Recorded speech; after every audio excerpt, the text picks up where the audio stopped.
Shining, shimmering, splendid ba yung... Oo, yung aura. glow? Yes. Ito na yung butcher. Sanay na siya sa tali at accustom na siya sa lugar. Ganun pa rin, mabait pa rin siya. Okay pa rin. Hindi ka mahihirapang mag-alaga dahil maamo siya, maamo. Yan ang mga butcher namin, maamo yan. Ngayon, yung kapatid niya, nandito. Nilipat ko na rin sa medyo maliit na fly pen. Kung mapapansin nyo, medyo ang daming tabing-tabing, no? May dahon, may tarpaulin, may tela, may tarapal, may kahoy. Kasi nga dahil sa yung panahon ngayon, di natin makontrol ang init, ginagawa na lang ng paraan. So ayan na ang mga butcher ngayon.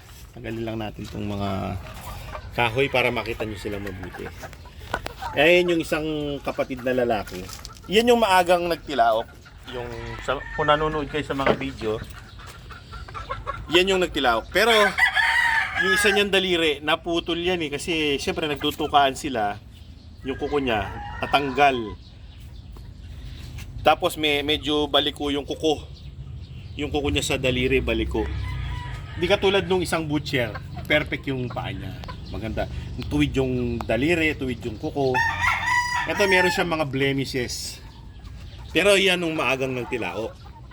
Yan naman yung mga babae. Malalaki silang manok. Siguro dahil sa progency. Kasi yung tatay niyan, medium station lang. Yung nanay naman, medium station lang din. Pero yung mga anak, ang tatangkad. Pero para sa akin, ang ganda-ganda nung breeding na early birds hanggang sa local. Maganda yung laki nila. Ito yung nanay. Hindi naman katangkaran yung nanay eh. Oh. Yan ang nanay pero hindi naman katangkaran. Pero yung mga anak niya, ang tatangkad. It's amazing. Pero well, na-feature na natin yung mga butcher na last episode. Ngayon naman, ililipat sa pinanggalingan ng mga butcher, ililipat ko yung mga bulik. Pero, syempre, meron akong konting aayusin kasi medyo malalaki yung mga butas na ganito. Iba-iba yung laki ng bulik, may maliit. Baka makalusot. Lalagyan ko lang ng konting harang, reinforce, para hindi siya nakakalabas. Saan natin dyan. So, meron ako ditong aluminum na mga wire galing sa kable ng kuryente na puputulan ko lang para pangtakip, hindi naman patakip, para malagyan ko ng harang yung mga malalaking butas. Yan. Tapos siyempre gaganyanin mo yan para makakuha ka ng hibla. Ito na yung pinanggalingan ng mga butcher.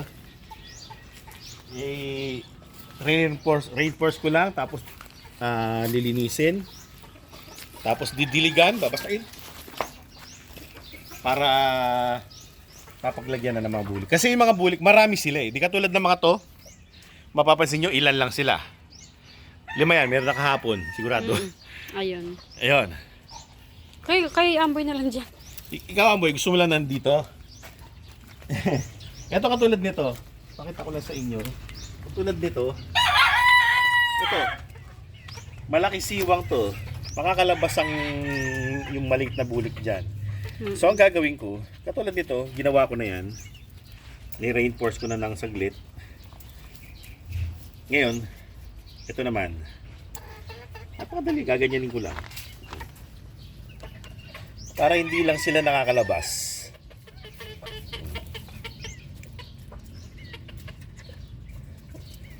Tapos inaamoy-amoy ka pa ni Amboy.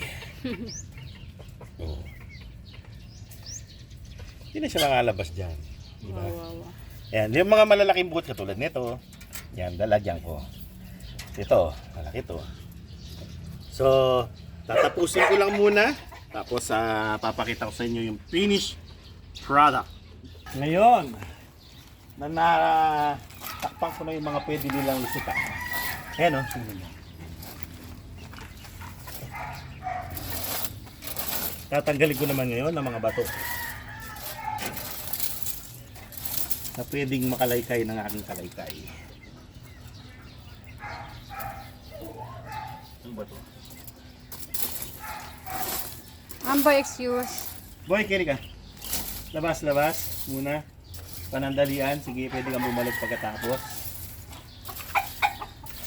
Kaya sa ngayon, lumabas ka muna. Okay, sige. Linisin ko lang to at didiligan tapos maglilipat na ng mga bulik. May kainan na. May inuman na sa kabila. Di pa Di pa pinagsama talaga eh. Yan ang mga perfect position. Kumbaga sa bakbakan yan ang pinakamagandang advantage na lugar. Advantage point.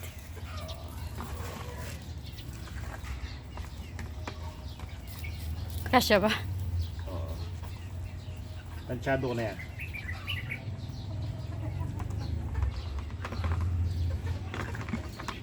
Ngayon, didiligan ko pa mabuti para talagang hindi mag-aalikabok bukas.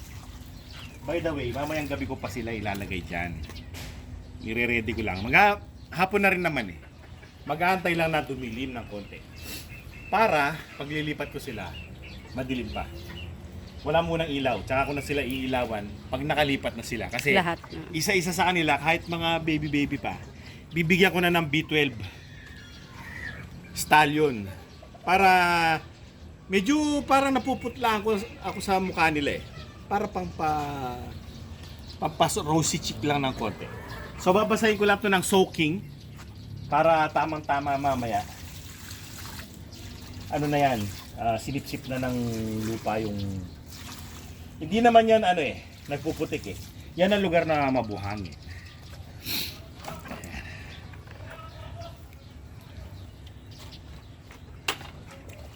Diba? Malinis na.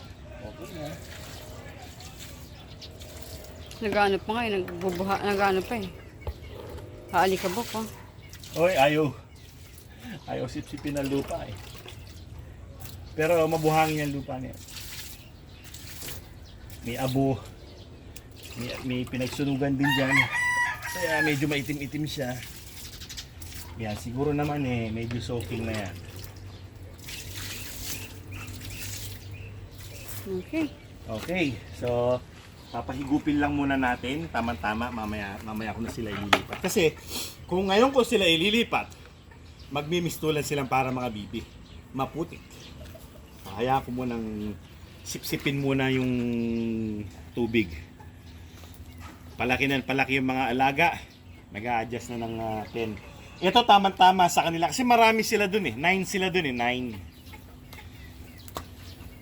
So, well, masaya ako sa nakikita ko.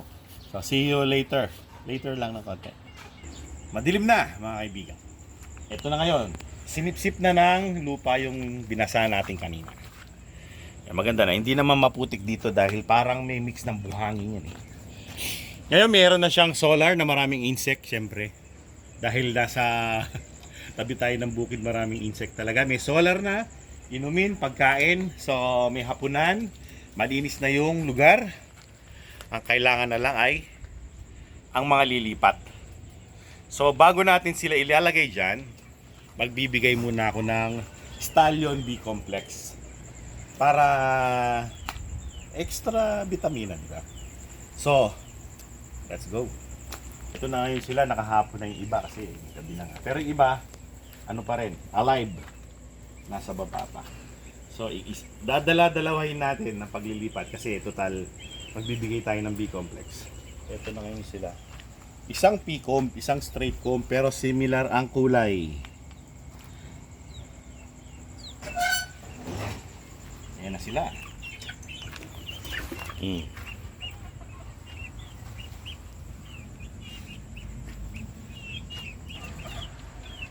Yun yung bigay sa atin. Yan. Yan ang bigay. Regalo sa atin yan.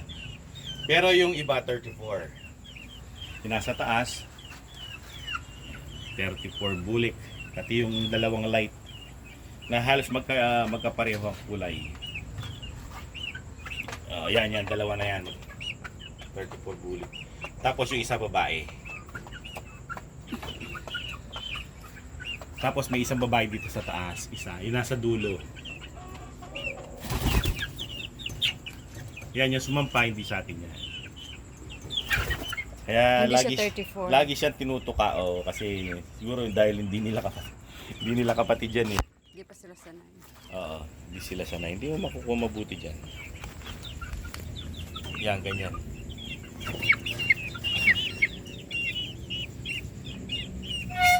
So ayan, napakaganda na ng lugar nila. Ngayon, ang gagawin ko na lang, ibababa ko tong kanilang, para hindi sila ganun nahanginan, katulad ng ibang pen na may sisiw, binababa ko yan.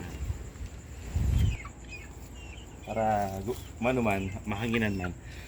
Tapos meron na rin din silang inumin, tubig at katol. Para yung mga lamok hindi na iistorbo ang kanilang pagtulog. Yan, mas maluwag ang lugar nila. So well mga kaibigan, magandang gabi. Kanina umaga ay hapon dun sa unahan ng video ngayong gabi na. Good evening sa inyo lahat hanggang sa susunod na episode. Maraming salamat sa inyong panonood. Paalam. Paalam.